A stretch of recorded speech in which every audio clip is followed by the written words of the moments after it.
बाबा रामदेव जी।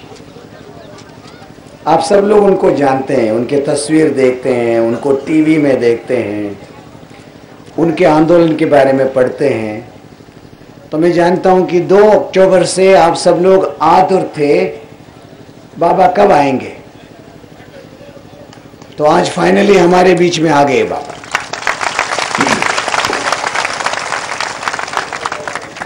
बाबा आप सबके, सिर्फ मेरा नहीं, आप सबके परम मित्र हैं। वंचित, शोषित, पीड़ित लोगों का बाबा परम मित्र है। और वही एक कारण है मेरा और बाबा के बीच में मित्रता हुई।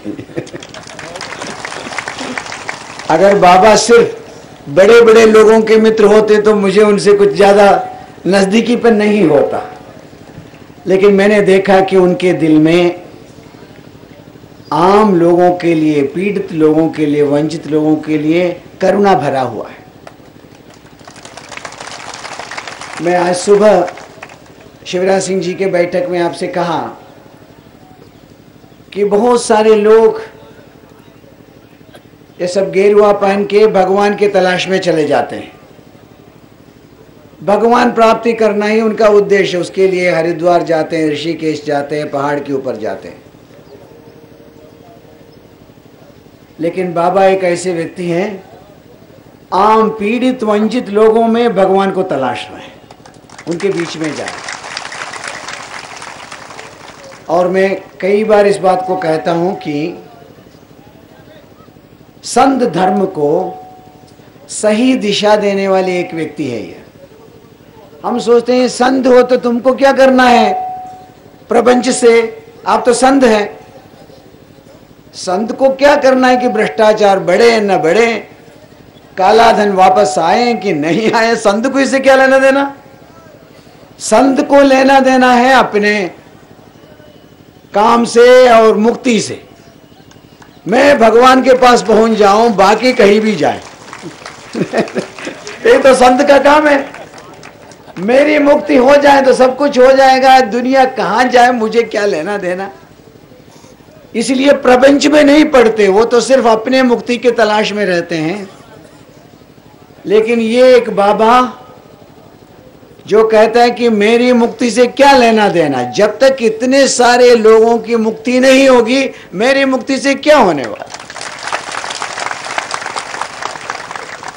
इसलिए उन निकल पड़े, भ्रष्टाचार से मुक्त करो देश को, अन्याय से मुक्त करो देश को, शोषण से मुक्त करो देश को, शराब से मुक्त करो देश को। तो अन्याय, शोषण, अत्याचार, दमन, सब चीज से देश को मुक्ति मिलेगा तो मुझे मुक्ति मिलेगा, ऐसा कह रहे। तो ये मुक्ति का एक नई रास्ता है, सबको मुक्ति मिले तो मुझे मुक्ति मिले। तो इसलिए मैं उनके प्रति बहुत सम्मान रखता हूं, क्योंकि ये सब काम करते समय जैसे अच्छा नाम मिलता है वैसे खराब नाम भी मिलता है। तो संत लोग हमेशा बचना चाहते हैं, कोई न बदनाम ना हो जाए, खराब ना हो जाए, तो बहुत बच के चलते हैं संत लोग। लेकिन बाबा जी ने तय कर लिया कि अच्छा ना मिले, खराब ना मिले, मुझे तो इस देश के पीड़ित वंचित लोगों को मुक्ति दिलाना है, उसके लिए चलो।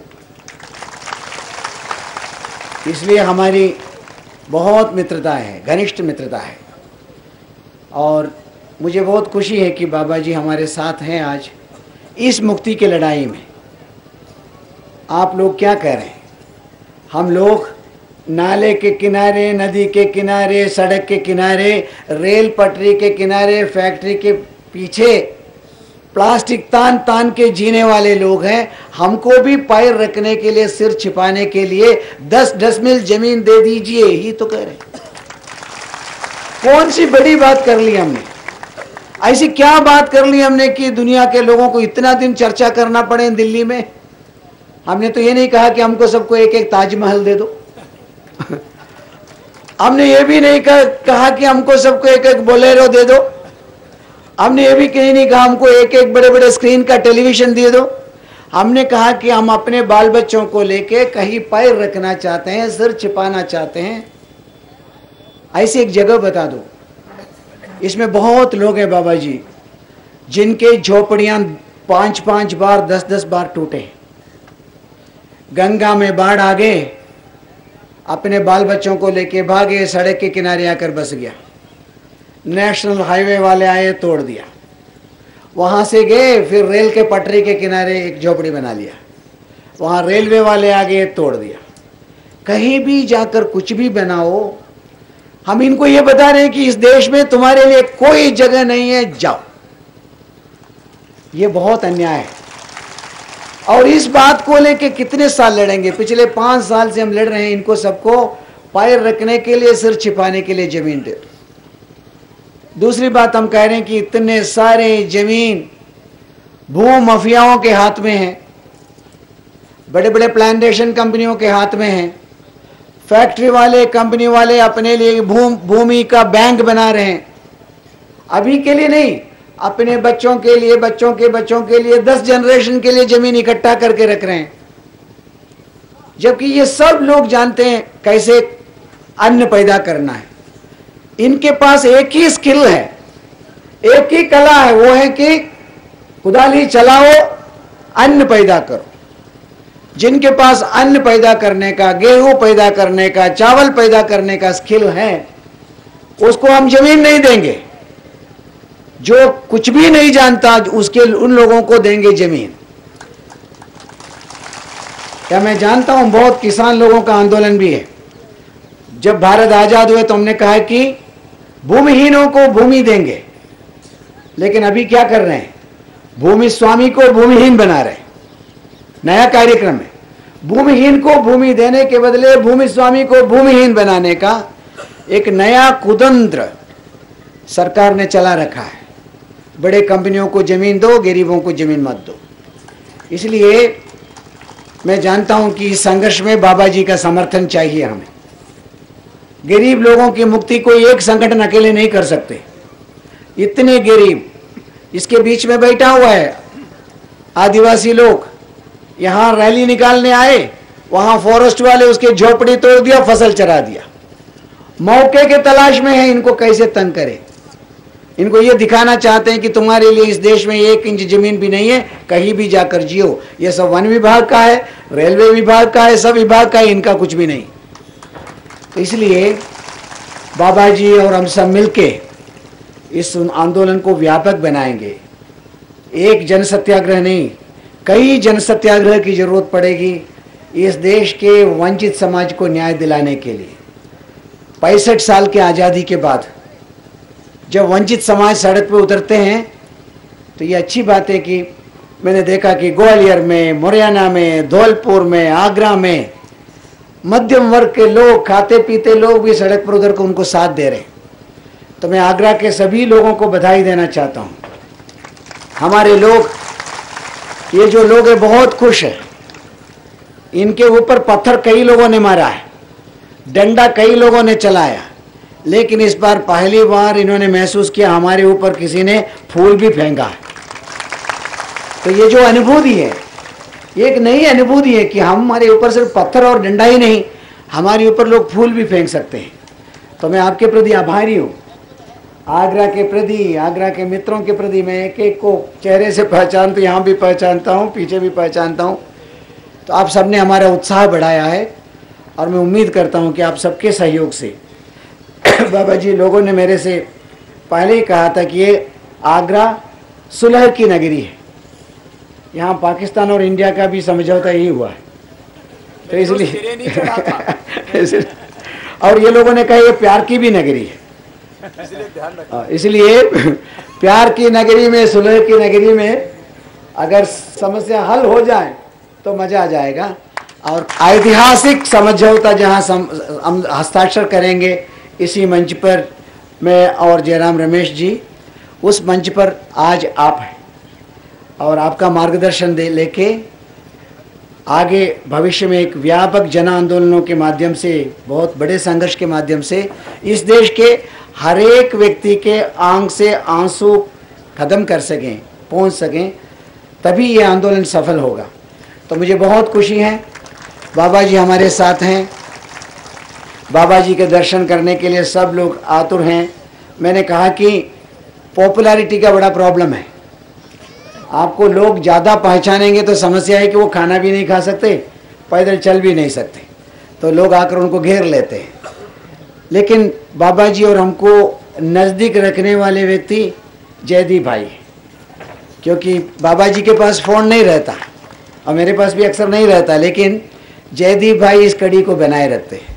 जयदीप भाई का प्रेम और स्नेह के कारण ये रिश्ता और अच्छा होता जा रहा है।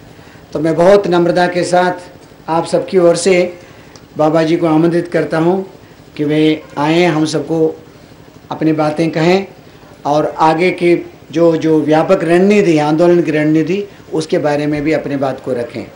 बाबा जी मेरे साथ सब एक बार हाथ उठा के मुट्ठी बांध के नारा बोलेंगे, जय जगत। भूमि की जंग में आधी रोटी खाएंगे, डाल दो चाहे सलाखों में, जल जंगल और जमीन। आज मुझे लग रहा है मैं अपनों के संग आ गया।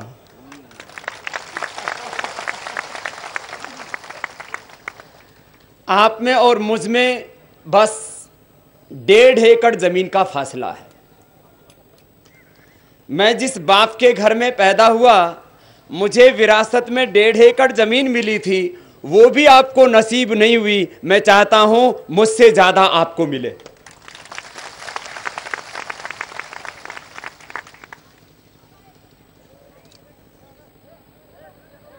दक्षिण में आज से हजारों वर्ष पहले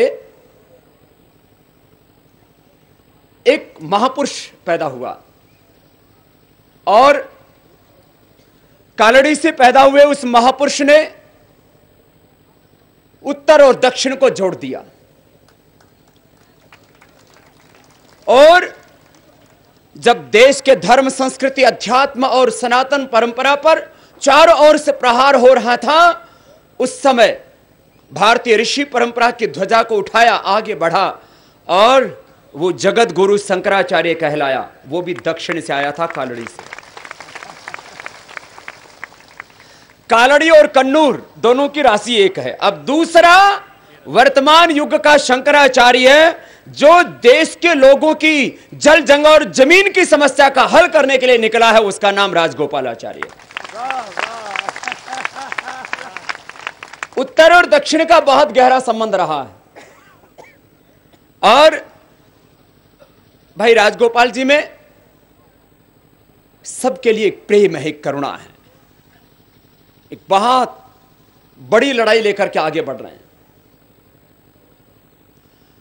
अब इस बड़ी लड़ाई में आप लोगों को इस बार बीच में धोखा नहीं खाना, इस सत्याग्रह को सफल करके ही यहां से जाना है।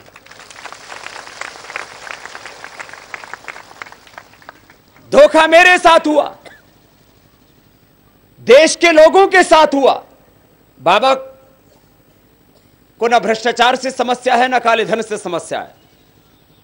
हम तो जमीन पर सोते हैं, करीब 15 सालों से अनाज भी नहीं खाते, कोई ऐसे कंदमूल खा करके, एक कटोरी सब्जी खा करके जी लेते। आप सोचिए धोखा किस स्तर से होता। जब हमने काले धन की आवाज उठाई, भ्रष्टाचार के खिलाफ पूरे देश में एक शंखनाद हुआ और इस साम्राज्यवादी, इस पूंजीवादी, इस अन्यायपूर्ण व्यवस्था के खिलाफ जब पूरे देश से आवाज उठी, तो आदरणीय प्रधानमंत्री जी ने मुझे पत्र लिखा। ये मैं 2011 की बात कर रहा हूं। आदरणीय प्रधानमंत्री जी कहते हैं, बाबा जी हम काला धन देश को दिलाएंगे, हम भ्रष्टाचार भी मिटाएंगे, आपकी बातों से हम सहमत हैं, आपके मुद्दे राष्ट्रहित में, जनहित में, आम आदमी की भलाई के लिए वो जरूरी है। उन्होंने आदरणीय प्रणब मुखर्जी साहब, जो आज देश के महामहिम के नाम को उन्होंने अब कह दिया आदरणीय, वो हमारे राष्ट्रपति जी करीब 1 महीने तक मुझसे लगातार बात करते रहे। आदरणीय प्रणब मुखर्जी साहब, उनके साथ में और 3 कैबिनेट मिनिस्टरों को लगाया गया। आदरणीय प्रणब मुखर्जी साहब ने मुझसे कहा, स्वामी जी हम काला धन दिलाएंगे, हम भ्रष्टाचार को मिटाएंगे, जो आप कह रहे हैं वो हम मानेंगे, हम करेंगे। और करीब 1 महीना बात करने के बाद में मुझे एयरपोर्ट पर लेने के लिए आते हैं। 4 कैबिनेट मिनिस्टर जब आए तो पूरे देश में खबर चलती है, बाबा के सामने सरकार ने किया शीर्षासन। मैंने कहा शीर्षासन तो मैं लोगों से ही करवा लूंगा, तुम तो काला धन वापस लाने वाला आसन ही कर लो, भ्रष्टाचार ही मिटा दो, इस देश के लोगों का हक दिला दो। भाई बहनों, 4 कैबिनेट मिनिस्टरों ने बात करके हमको धोखा दिया। वही धोखा आदरणीय अन्ना हजारे साहब के साथ में हुआ, और वही धोखा 2009 में हमारे आदरणीय भाई राजगोपालाचारी जी के साथ में हुआ। 2007 में वो धोखा करना शुरू किया, और 2009 तक जो कमेटी बनाई, उस राष्ट्रीय भूमि सुधार समिति के जिसके चेयरमैन प्रधानमंत्री थे, जिसमें 10 मुख्यमंत्री थे, 5 कैबिनेट मिनिस्टर थे, मुझसे भी 1 कदम आगे निकल गए थे राजगोपाल जी। मेरे पास 4 कैबिनेट मिनिस्टर, इनके पास 5। और 2009 में ग्रामीण विकास मंत्री की अध्यक्षता में प्रस्ताव दिए गए कि जो वंचित लोग हैं, भूमिहीन लोग हैं, साधनहीन लोग हैं, दलित लोग हैं, वाल्मीकि लोग हैं, घुमंतु जाति के लोग हैं, मछुआरे हैं, ऐसे वंचित और शोषित समाज के लोग जो बेबस हैं, बेघर हैं, लाचार हैं, इनके लिए आप थोड़ी सी जमीन दे दीजिए। बस इतनी सी तो बात थी।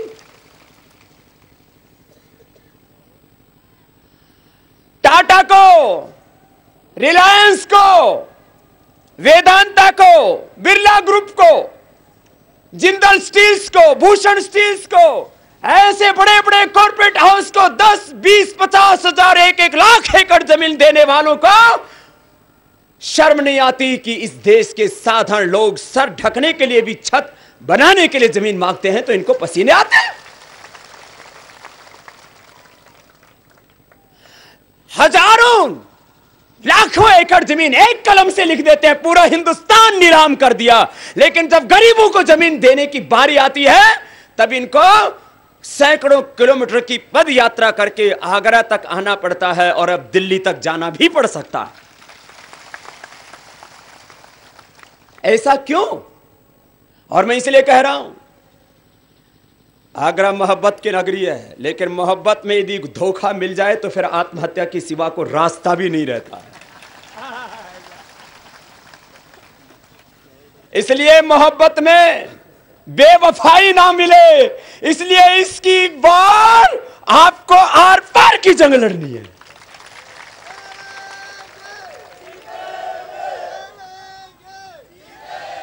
और सुनो, मैं कह क्यों रहा हूं। अब भाई, पिछली बार जब समिति बनाई तब आदरणीय प्रधानमंत्री जी उसके चेयरमैन थे। क्यों भाई राजा भाई? पिछली बार प्रधानमंत्री चेयरमैन थे, 10 मुख्यमंत्री, 5 उसके अंदर कैबिनेट मिनिस्टर, और सिविल अपने समाज के आप लोगों के प्रतिनिधि के तौर पर भाई राज जी और उनके साथ में 4 भाई और। तो भाई प्रधानमंत्री से बात बनी नहीं, तो इस बार जो भूमि अधिकार विशेष कार्य बल स्पेशल टास्क फोर्स बनाने की बात आई है, इसमें कौन होना चाहिए मैं आपसे पूछता हूं।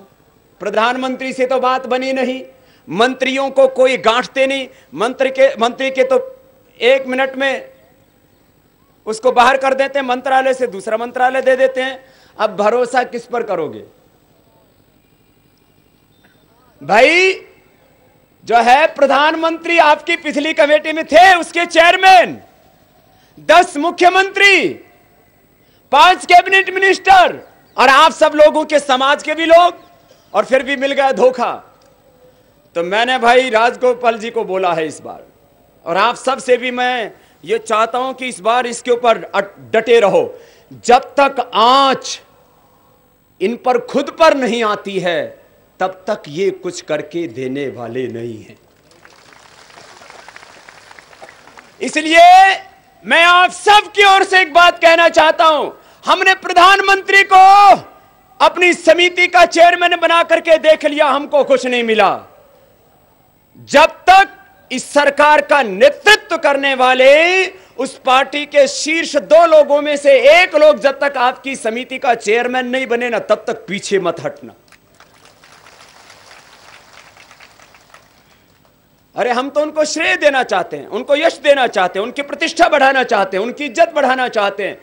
2009 में प्रस्ताव दे दिया, आज तक एक भी बैठक नहीं बुलाई। कितने साल हो गए?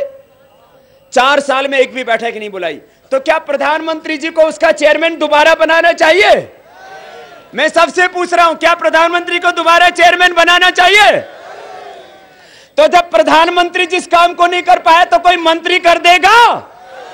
बोलो तो फिर किसको बनाए?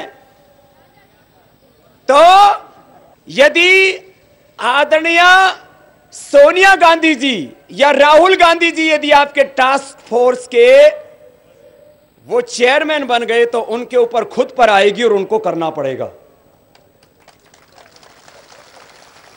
अब राजा भैया तो हमारी तरह फकीर हैं, बस इतना ही अंतर है, ये भैया भाभी वाले हैं, ये बिना भाभी वाले हैं।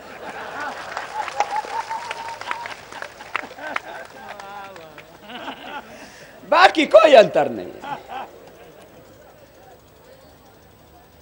तो देखो भैया, अब की बार नैया पार लगनी चाहिए भैया। बोलो, इस बार धोखा खा के जाओगे या हक लेकर के जाओगे? तो प्रधानमंत्री ने हक तो दिया नहीं तो मंत्री दे देगा। तो इस बार आप राजा भैया से कहना, और जो यहां हस्ताक्षर लेने के लिए आए ना, आपके समझौता करने के लिए, उनको बोलो हम आप पर तभी भरोसा करेंगे जब टास्क फोर्स जो बना रहे उसकी चेयरमैन आदरणीय सोनिया गांधी जी या राहुल जी होंगे, तब इनको करना पड़ेगा। मैं इसलिए इस बात को कह रहा हूं, यदि हमने मजबूत निर्णय नहीं लिया तो फिर हमें बार बार इसी तरह से सड़कों पर आना पड़ेगा।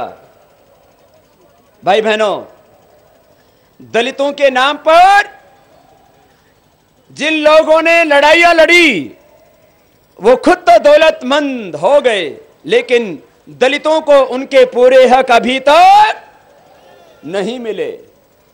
कोई दलितवाद के नाम पर लड़ाई लड़ रहा है, उनमें कुछ अच्छे लोग हैं, उनकी प्रशंसा, उनको धन्यवाद। कोई समाजवाद के नाम पर लड़ाई लड़ रहा है, कोई राष्ट्रवाद के नाम पर हुंकार भर रहा है। हमारे राजा भैया वो मानवतावाद के आधार पर आप सबसे प्यार करते हुए इस लड़ाई को आगे बढ़ा रहे हैं, करुणा के आधार पर। विनोबा जी जिन्होंने 14 वर्ष तक पदयात्राएं करके बहुत बड़ा भूमि आंदोलन खड़ा किया, करीब 42.5 लाख एकड़ जमीन भूदान में ली भी, दुर्भाग्य सत्ता में बैठे उन कुटिल लोगों ने 20% लगभग जमीन ही वंचितों तक वो दे पाए, बाकी तो 80% तो अभी लिटिगेशन में। उस सत्याग्रह के बाद अब एक ये बड़ी आवाज उठी। वो कहते थे भूमि के अधिकारों की ये जंग ये करुणा से लड़ी जाती है। इसलिए आपने शहर बहुत अच्छा चुना है राजा भैया, आगरा। ये करुणा का शहर है, ये प्रेम का, ये मोहब्बत की नगरी। और यदि बात करुणा के आधार पर तय नहीं होती है तो फिर कानून बनाना पड़ता है, और जब कानून के आधार पर भी जंग पूरी नहीं होती है तो समाज में कत्लेआम होता है। हम इस समाज को कत्लेआम की ओर नहीं बढ़ाना चाहते, हम चाहते हैं कानून और करुणा के आधार पर ही भूमि का अधिकार आप लोगों को मिले। लेकिन अहिंसा के रास्ते पर चलने वाले लोगों की विनम्रता को, उनके अनुशासन को जब कायरता समझ लिया जाता है तब संगठित अहिंसा का जन्म होता है। भाई रमेश जी और अनीश जी जो दिल्ली में आपके प्रतिनिधि के तौर पर वहां कुछ वरिष्ठ लोगों से संवाद कर रहे हैं, उन्होंने मुझसे एक बात कही।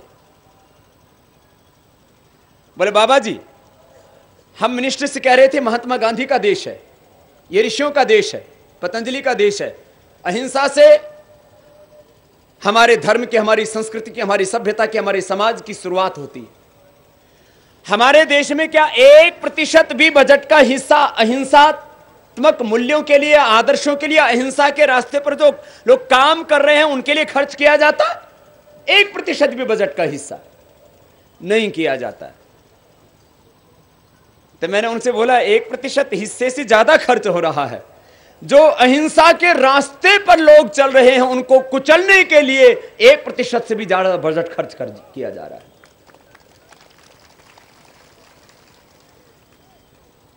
अहिंसा के रास्ते पर चल करके जब कोई आंदोलन करता है और उसको कुचल दिया जाता है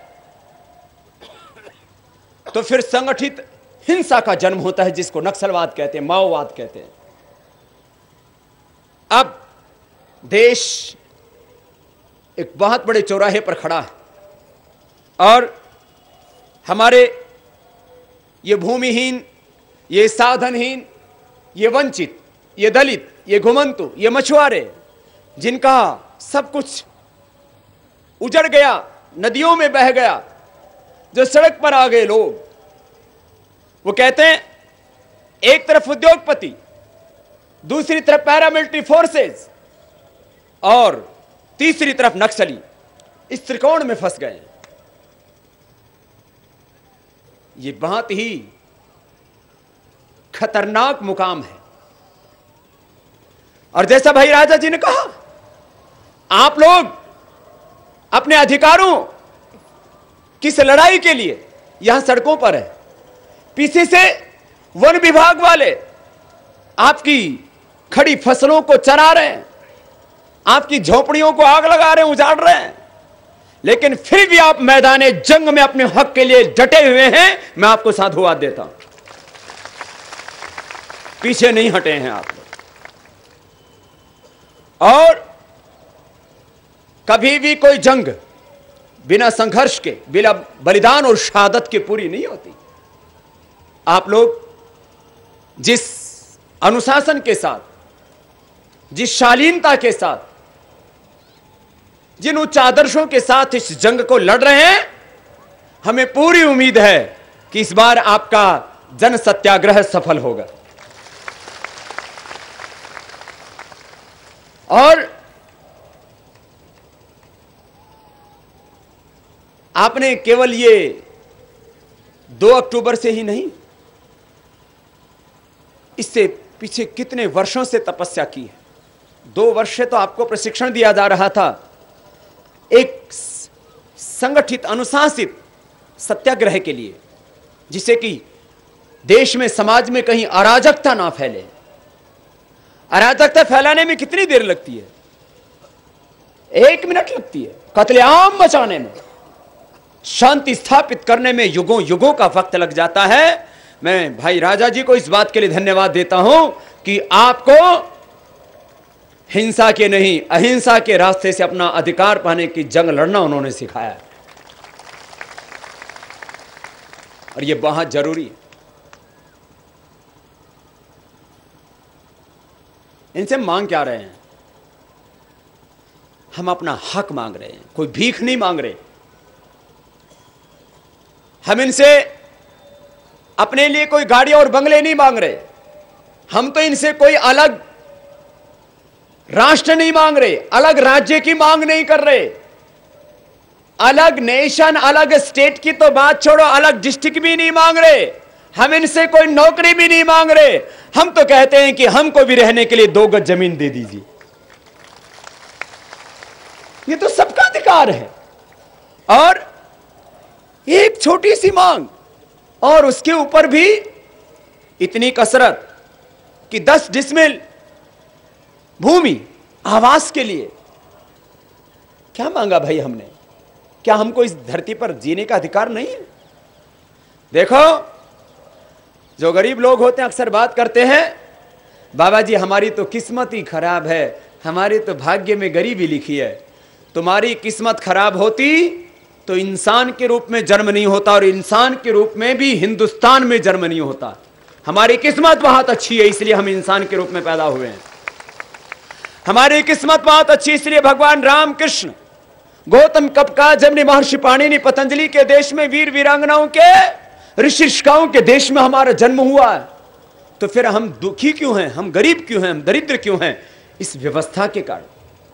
अपने देश में करीब 33 लाख वर्ग किलोमीटर की जमीन है, करीब 50 करोड़ एकड़ इसमें भूमि योग्य जमीन है, जिसमें ज्यादातर प्राइवेट सेक्टर, आम लोगों का उसके ऊपर अधिकार है। करीब 50 करोड़ एकड़ जमीन अभी भी सरकार के पास में। उसमें हम कुछ संरक्षित वन क्षेत्र छोड़ दें तो भी कितने, करीब 23 से 25 करोड़ लोग हैं जो भूमिहीन हैं, 5 करोड़ परिवार हैं। अरे यदि सरकार के पास जो कुल भूमि है 50 करोड़ एकड़, उसमें एक एक परिवार को 1-1 एकड़ जमीन भी देते हैं तो 5 करोड़ एकड़ जमीन आती है, फिर भी 45 करोड़ एकड़ जमीन सरकार के पास रह जाती है। इतना तो हमारा हक है, उतना तो दे दो हम। और मैं आज खाली आगरा में भाषण देने के लिए नहीं आया हूं। भाई राजा जी बैठे हैं, मैंने तो कहा था राजा भैया यदि आपको मुसीबत ना हो तो मैं तो 2 अक्टूबर से ग्वालियर से जब तक जंग पूरी नहीं होगी आपके साथ में साथ चलने के लिए तैयार हूं। ये मैं खाली तालियां बजवाने के लिए इस बात को नहीं कह रहा। बोले राजा भैया, बोला था कि नहीं? और मुझे कल आना था लेकिन मैं आज आ गया, क्योंकि मैंने सोचा कि हो सकता है मेरे इस मंच पर रहने से भी मुसीबत आ सकती है कल, इसलिए मैंने कहा मैं पहले ही चला जाता हूं। लेकिन पहले आया हूं मुसीबत लाने के लिए नहीं, मुसीबत टालने के लिए वहां पर आया हूं।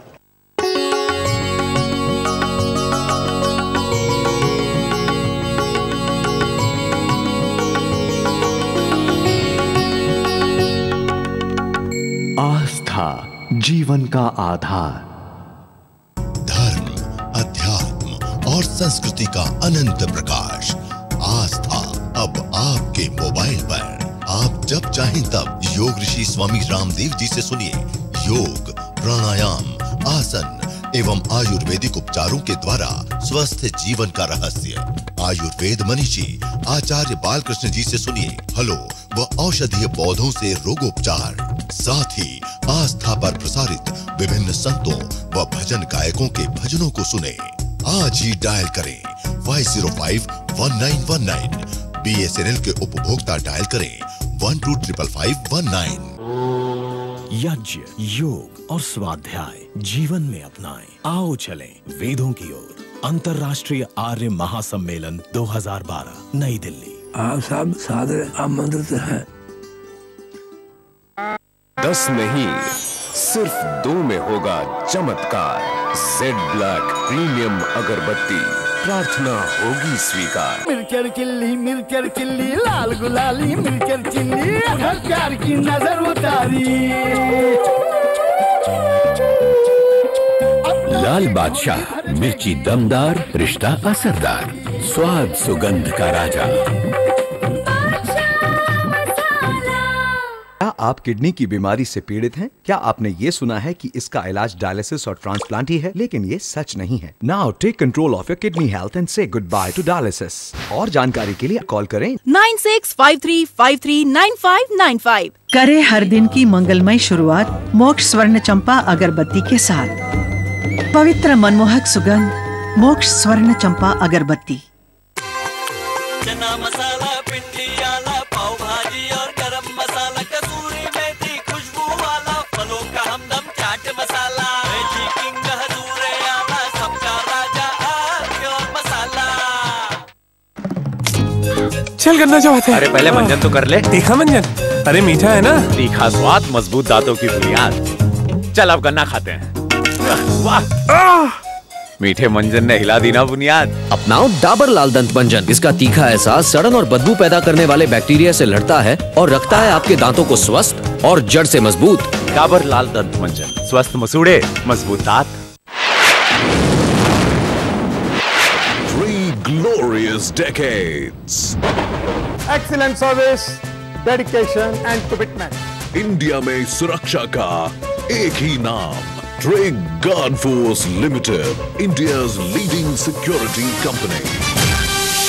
For personal security, corporate security, residential security, armed guards, cash van, dog squad, and undercover investigation. Trade Guard Force Limited, India's leading security company.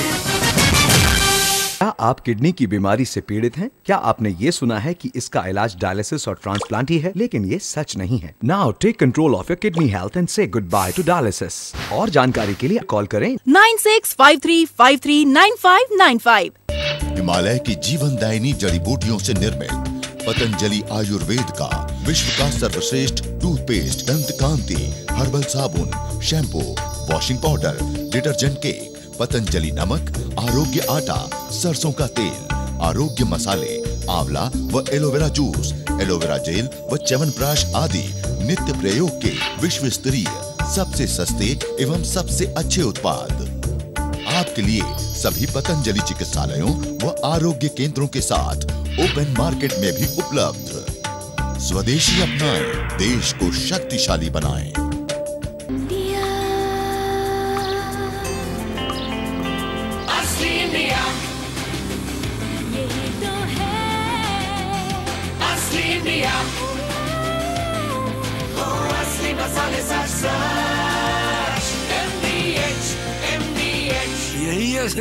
करे हर दिन की मंगलमय शुरुआत मोक्ष स्वर्ण चंपा अगरबत्ती के साथ।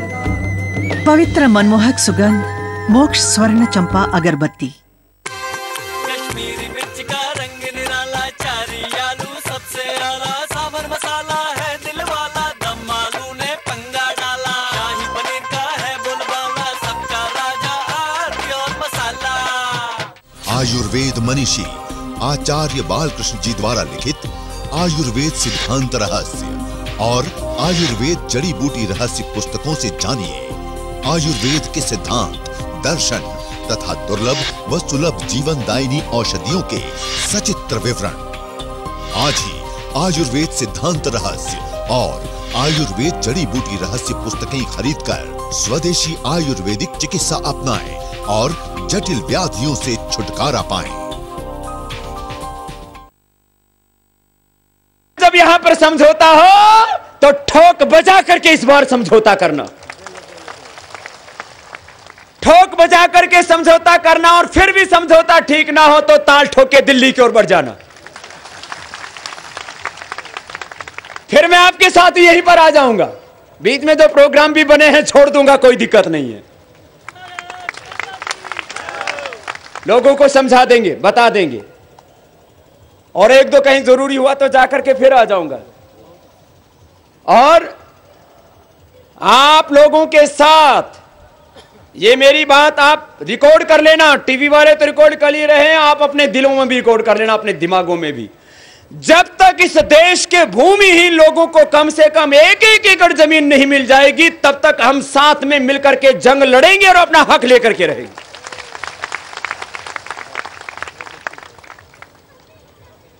इतना तो दे दो। भगवान श्री कृष्ण ने जब कौरव और पांडवों के बीच में जंग हो रही थी, अरे बोले भाई हमको रहने के लिए 5 गांव तो दे दो रोटी खाने के लिए। 5 पांडव, उनका बहुत बड़ा परिवार था, हाँ, 5 गांव इसलिए मांगे थे। 5 गांव मांगे खाली। लेकिन जब धृतराष्ट्र की बुद्धि फिर गई, विनाशकाले विपरीत बुद्धि, और दुर्योधन में अहंकार आ गया और ये कह दिया सुचग्रम निदास्यामि बिना युद्धेन केशव, तो जंग हुई। और आप लोग भी मैदान जंग में डटे हुए हो और इस न्याय की लड़ाई में आपको आपका हक मिलेगा।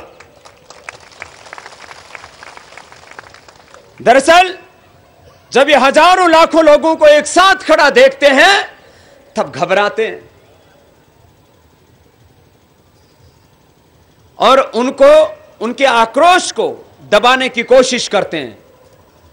अपने आक्रोश को, अपने जोश को अपने सीने में संजो करके आप लोग आए हुए हैं और मुझे पूरी उम्मीद है जो आपका यहां पर इस मंच के ऊपर एक ऐतिहासिक समझौते पर हस्ताक्षर होने वाला है वो सही दिशा में जाएगा, ऐसी हम प्रार्थना करते हैं।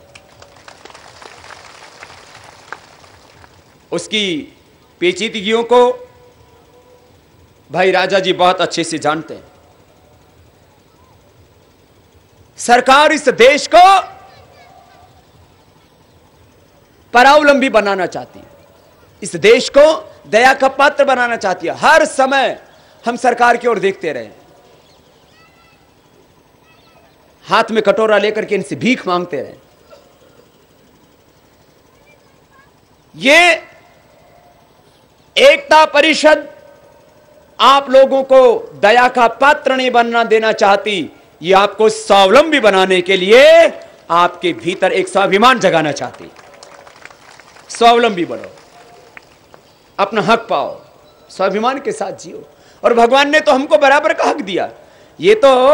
ये जमीनें जो बांट रखी हैं कि ये गवर्नमेंट लैंड, ये प्राइवेट लैंड, फिर हम क्या जाएंगे इंग्लैंड? सारी लैंड मेरे बेटों ने बांट ली। ये गवर्नमेंट लैंड, ये प्राइवेट लैंड, हम कहां जाएंगे भाई? हम इंग्लैंड जाने वाले नहीं। जो मैंने बात आपको कही वो इसलिए भी जरूरी है कि हम सब यहां पर धोखा खाए हुए लोग हैं।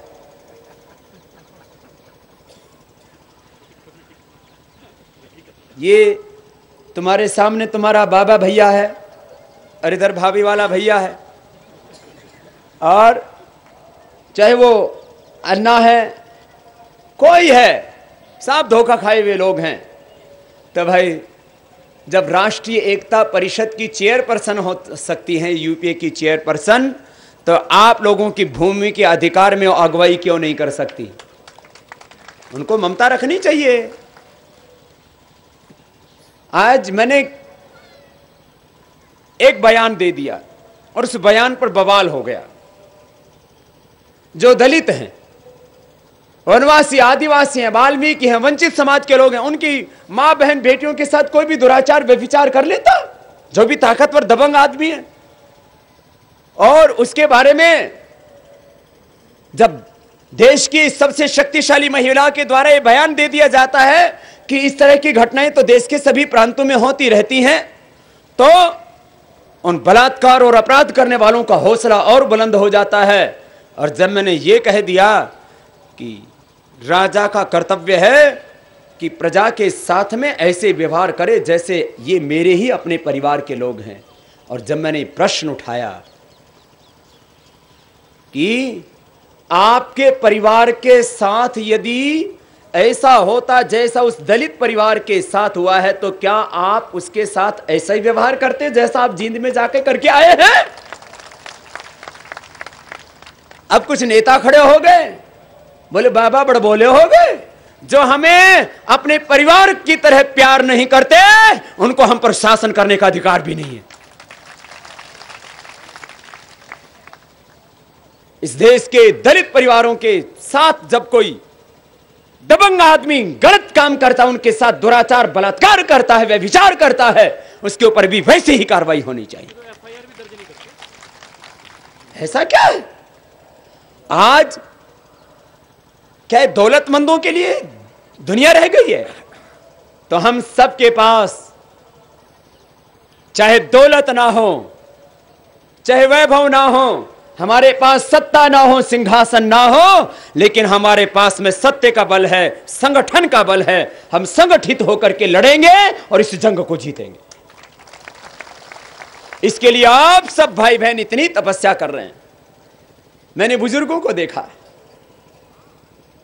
छोटे बच्चों को भी देखा है, और बिना पैर में चप्पल के मां बहन बेटियों को देखा है। अधेड़ उम्र की माताएं, उन्होंने अपनी जिंदगी में सुख देखा ही नहीं, संघर्ष किया है, अपमान झेला है, बेबसी लाचारी की जिंदगी झेली है।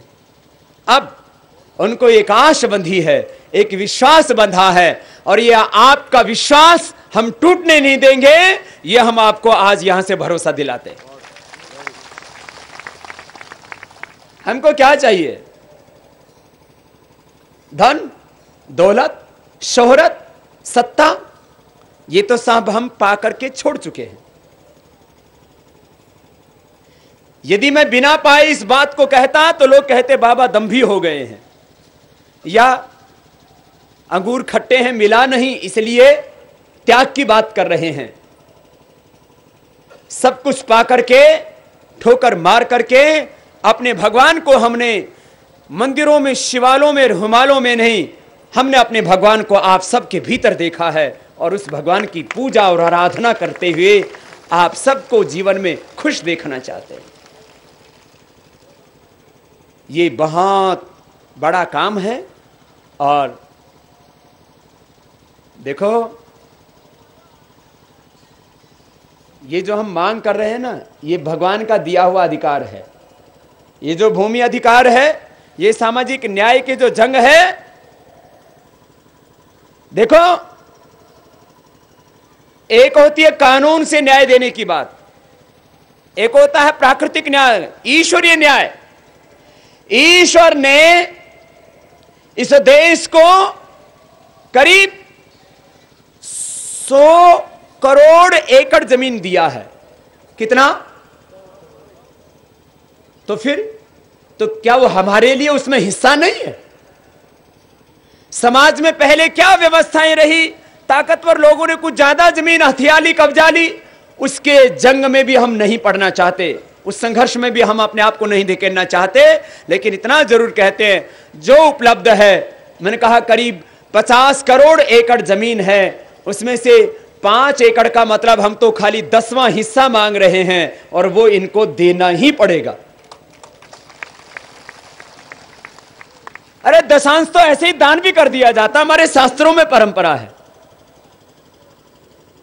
तो आज मैं इतनी सी बात कह करके कि देखो, आज हम खाली भाषण देने नहीं आए हैं। हमने कहा ठोक बजा करके आपको समझौता करना है, और नहीं तो ताल ठोक करके आधी रोटी खाएंगे। तो अब एक वक्त की रोटी खा करके आप इतना तपश्चर्या इतनी भयंकर धूप में कर रहे हैं, तो अब आप अकेले दिल्ली नहीं जाएंगे। यदि दिल्ली जाना पड़ा तो हम भी आपके संग जाएंगे।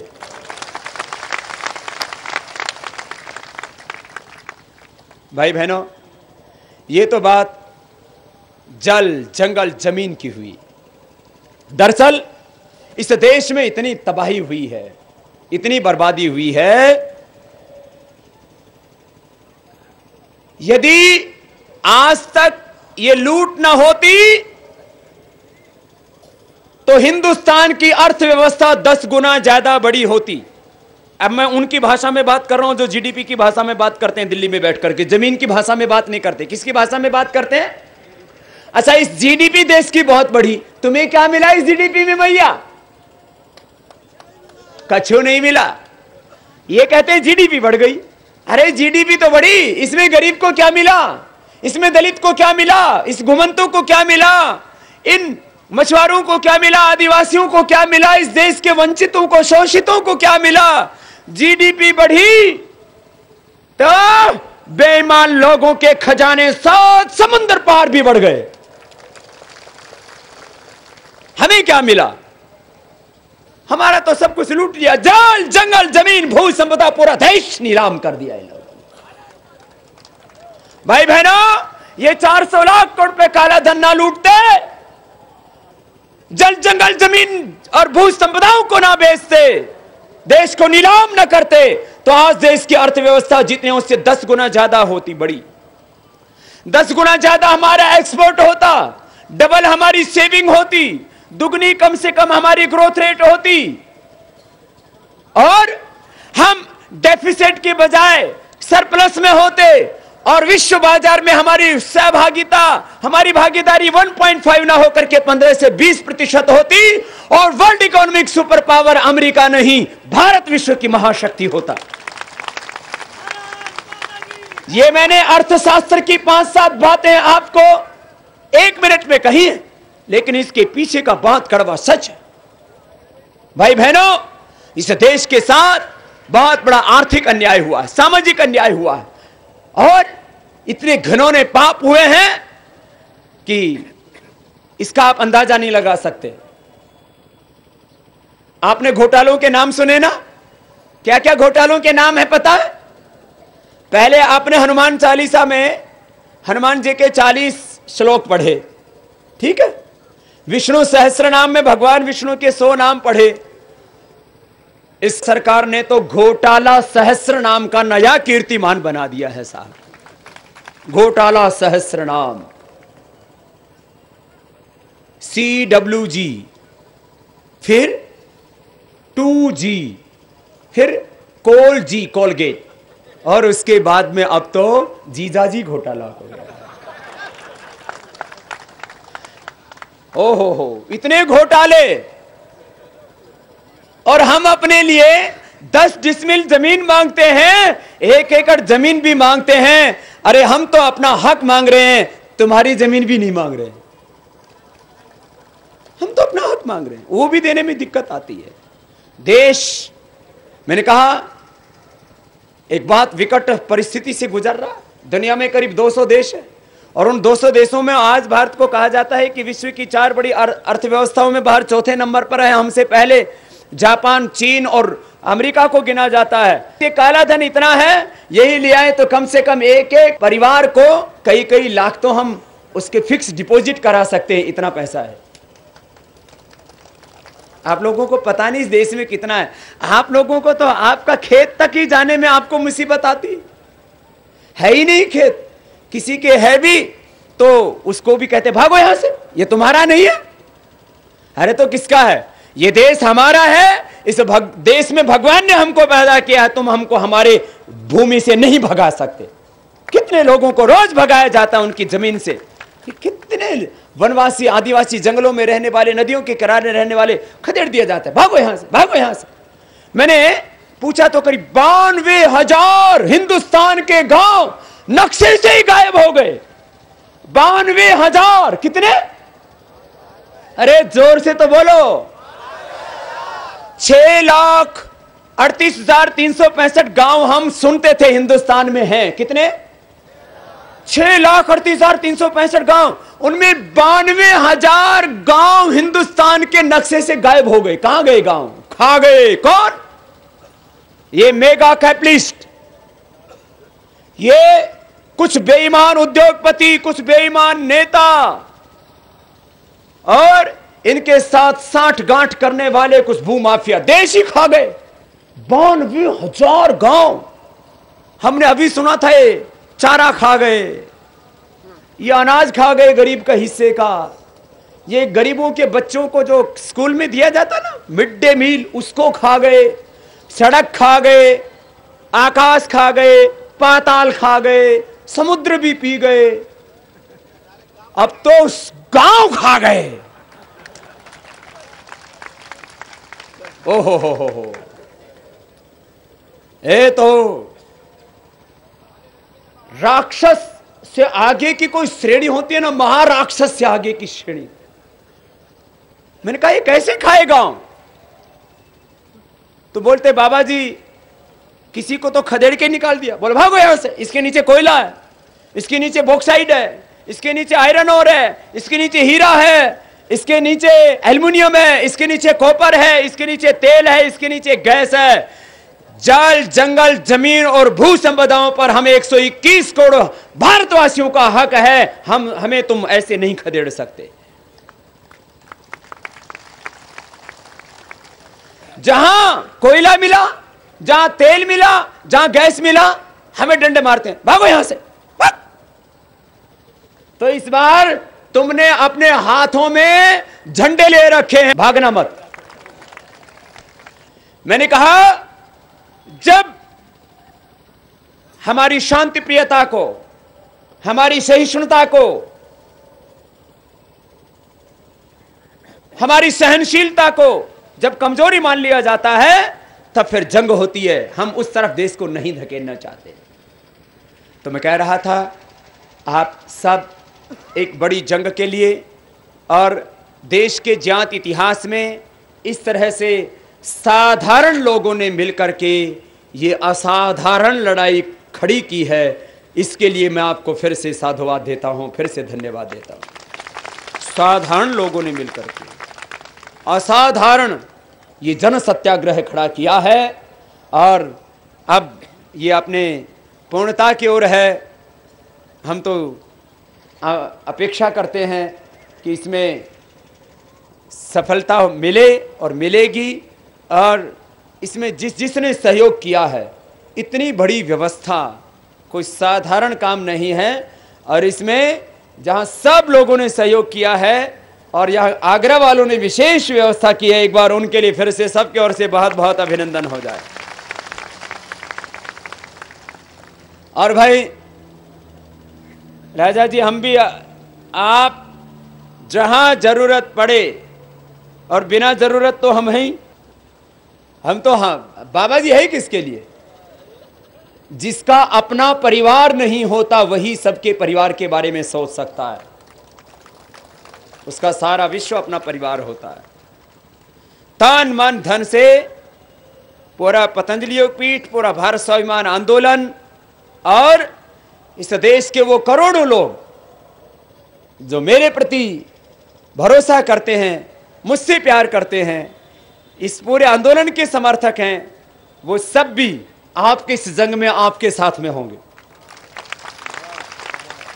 सब तरह से। और भाई हमको ये छल कपट नहीं आता है, हमको कोई प्रपंच नहीं आता है। हम तो जो दिल में सोचते हैं वो जुबान से बोल देते हैं, और बहुतों को वो खराब भी लगता है, लेकिन सच्चे और अच्छे लोगों को खराब नहीं लगता है। तो आज आपसे काफी देर बात करते करते अब मैं बाहर देख रहा हूं, अंधेरा हो गया है, और बाहर अंधेरा हो सकता है, लेकिन आपके दिलों में प्रेम का उजाला है, भक्ति का उजाला है, सत्य का उजाला है, भगवान का उजाला है। और याद रखो, कहते हैं भगवान के घर देर है अंधेर, तो आप सब यहां सच के रास्ते पर चल रहे हैं। भगवान हमारे साथ है, सब सच्चे इंसान हमारे साथ हैं, पूरा हिंदुस्तान आपके साथ में है। ये देखो, पहले के ज़माने में हो सकता है कुछ संघर्ष हो गए हो, लेकिन इस समय ये मत समझो कि जो कुछ समर्थ लोग हैं वो आपको आपका हक नहीं देना चाहते। समर्थ लोग भी चाहते हैं वंचितों को, असमर्थों को, शोषितों को न्याय मिले। ये तो कोई चंद बुरे लोग हैं जो आपको हक नहीं देना चाहते। हम सब मिलकर के इस जंग को लड़ेंगे अंतिम श्वास तक, और जरूर इसमें जीतेंगे। यही बात कहते हुए अपनी बात को पूरा करता हूं। और जो है आपके बीच में मैंने कहा कि 2 अक्टूबर को ही हम आना चाह रहे थे, लेकिन जो है वक्त बढ़ता गया और आज एक निर्णायक जो है पड़ाव पर यहाँ पर हैं और ये आगरा ने हमेशा इतिहास रचा है और इस बार भी मुझे पूरा भरोसा है कल एक नया इतिहास रचा जाएगा। उसके लिए हमारी बहुत बहुत शुभकामनाएं हैं। मेरे साथ में तालियों के साथ बोलेंगे, हो जाओ तैयार साथियों, हो जाओ तैयार, हो जाओ तैयार साथियों, हो जाओ तैयार साथियों, हो जाओ तैयार, हो जाओ तैयार साथियों। अगर देश के काम न आए, अगर देश के काम न आए तो जीवन बेकार, हो जाओ तैयार साथियों। आप अपने ही लिए नहीं, सबके जो भी भूमिहीन और वंचित है सबकी लड़ाई लड़ रहे हो ना। गाने वालों को गाना है मेरे साथ गा सकते हैं, आ जाओ।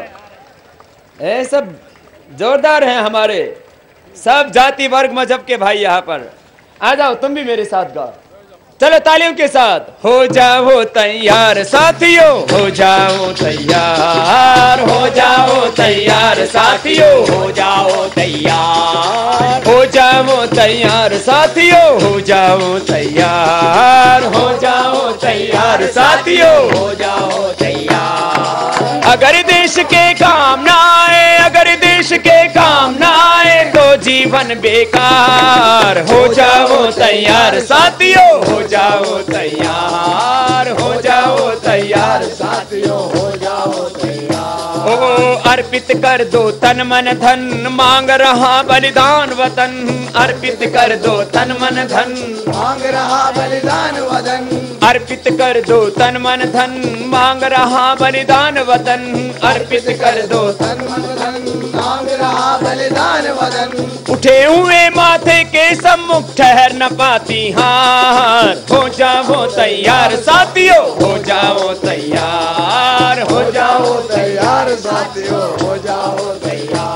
ओ कांप उठे धरती अंबर और उठा लो ऊंचा स्वर, कांप उठे धरती अंबर और उठा लो ऊंचा स्वर। कोटि कोटि कंठों से गूंजे, कोटि कोटि कंठों से गूंजे देश की जय जयकार, हो जाओ तैयार साथियों, हो जाओ तैयार, हो जाओ तैयार साथियों, हो जाओ तैयार। ओ अगर देश के काम ना आए, अगर देश के काम ना आए तो जीवन बेकार, हो जाओ तैयार साथियों, हो जाओ तैयार, हो जाओ तैयार साथियों, हो जाओ तैयार, हो जाओ तैयार साथियों, हो जाओ तैयार, हो जाओ तैयार साथियों, हो जाओ तैयार। जय जगत, जय जगत।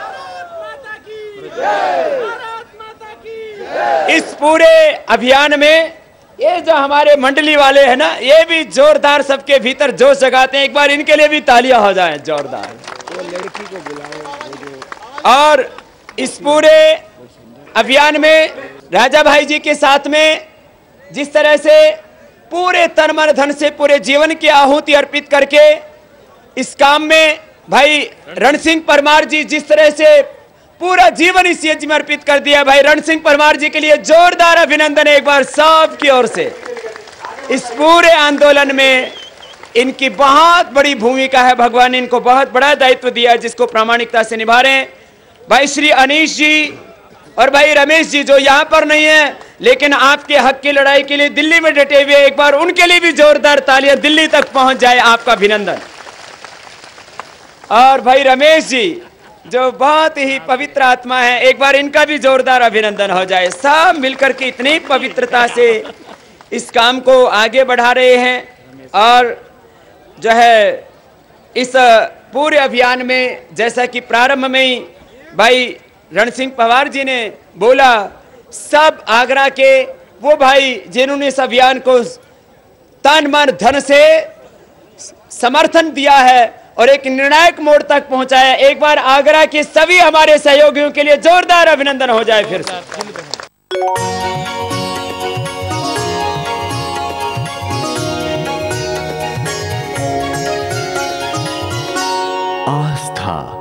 जीवन का